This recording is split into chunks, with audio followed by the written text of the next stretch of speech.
अगर मैं तुमसे कहूँ कि तुम्हारी ये दुनिया, तुम्हारी यादें, तुम्हारी जिंदगी शायद असल में है ही नहीं, शायद ये सब सुनने में साइंस फिक्शन लगे, लेकिन ये आधुनिक विज्ञान के सबसे गंभीर सवालों में से एक है। 2003 में ऑक्सफोर्ड यूनिवर्सिटी के दार्शनिक निक बॉस्ट्रॉम ने एक पेपर लिखा, are you living in a computer simulation, जिसमें उन्होंने कहा संभावना है कि हम सब एक एडवांस सिविलाइजेशन के बनाए गए सिमुलेशन में जी रहे हैं। सोचो, आज हम खुद ही कितने advanced video games, virtual reality और AI जनरेटेड सिटीज बना रहे हैं। तो सोचो, अगर कोई सभ्यता हमसे लाखों साल आगे हो तो क्या वो पूरा एक यूनिवर्स सिमुलेट नहीं कर सकती? अगर ये सच है तो हम सब सिर्फ उनके प्रोग्राम के कैरेक्टर्स हैं। 2018 में हंगरी के इंस्टीट्यूट ऑफ न्यूक्लियर रिसर्च के वैज्ञानिक X17 बोसॉन नामक कणों पर रिसर्च कर रहे थे। उन्होंने ऐसे अजीब पैटर्न देखे जिनसे कुछ वैज्ञानिकों को लगता है कि शायद एक मिरर यूनिवर्स भी है, एक अदृश्य दुनिया जो मिरर मैटर से बनी हो सकती है। ऐसी दुनिया में आपका एक दूसरा वर्जन भी मौजूद हो सकता है जो आपके ठीक उल्टे फैसले ले रहा हो। कुछ क्वांटम थ्योरीज मानती हैं कि ये यूनिवर्स कभी-कभी आपस में ओवरलैप भी करते हैं और तभी हमें वो अजीब फीलिंग आती है, जैसे कोई हमें देख रहा हो या सब कुछ थोड़ी देर के लिए गड़बड़ हो गया हो।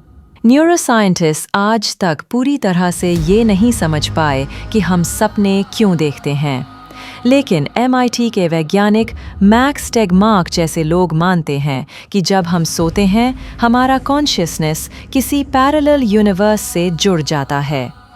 कुछ वैज्ञानिक इन्हें कहते हैं क्वांटम कॉन्शियसनेस एकोज, जहां हमारा दिमाग दूसरे यूनिवर्सेस की फ्रीक्वेंसी पर ट्यून हो जाता है। क्या आपने कभी सपना देखा है जिसमें आप उड़ रहे हों या किसी ऐसे इंसान से मिले हों जिसे आपने कभी नहीं देखा, लेकिन ऐसा लगा कि आप उसे जानते हैं? शायद वो सपने नहीं थे, बल्कि आपकी ऑल्टरनेट लाइफ की मेमोरीज थीं। अब बात करते हैं डेजा वू की, यानी वो अजीब फीलिंग जब हमें लगता है ये सब पहले हो चुका है, जबकि असल में ऐसा कभी नहीं हुआ होता। न्यूरोसाइंटिस्ट एन क्लेरी कहती हैं कि ये तब होता है जब हमारे ब्रेन की मेमोरी पाथवेज में हल्की गड़बड़ी हो जाती है, जिससे हमें लगता है कि हम उस पल को पहले जी चुके हैं। लेकिन कुछ साइंटिस्ट्स जैसे डॉक्टर मिचियो काकू कहते हैं कि ये क्वांटम मैकेनिक्स के जरिए पैरेलल यूनिवर्सेस के बीच ब्रीफ ओवरलैप भी हो सकता है। मतलब ये डेजा वू हो सकता है सिमुलेशन का ग्लिच या फिर आपके ऑल्टरनेट सेल्फ से एक पल के लिए जुड़ाव।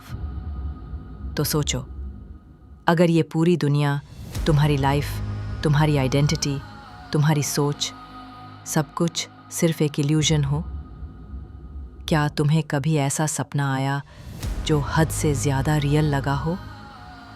या ऐसा डेजा वू जिसे सोचकर आज भी रूह कांप जाए?